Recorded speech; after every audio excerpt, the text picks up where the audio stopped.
點樣上傳預付卡實名資料？首先，打開手機上面嘅相機，掃描預付卡背面嘅二維碼，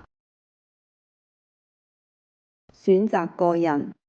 第一步，登記及上載資料。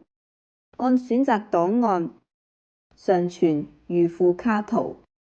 iPhone 客戶請選擇拍攝照片。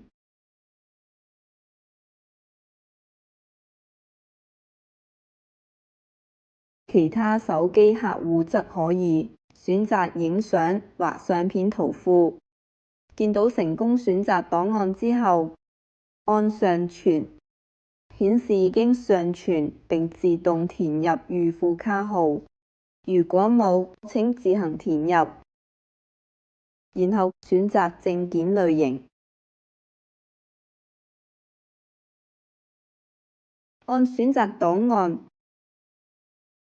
見到成功選擇檔案之後，按上傳，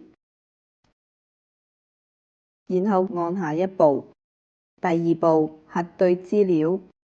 系統將導入你嘅證件資料，如資料有錯，可自行更改。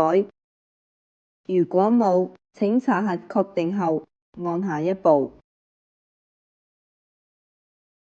第三步，遞交申請表。剔選並按提交，出現審核中畫面，會出現登記編號，請閣下等待結果。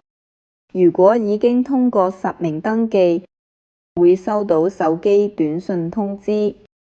如果冇收到，亦可查詢結果。按查詢結果，然後只需要輸入預付卡後13位或者登記編號，便可查詢。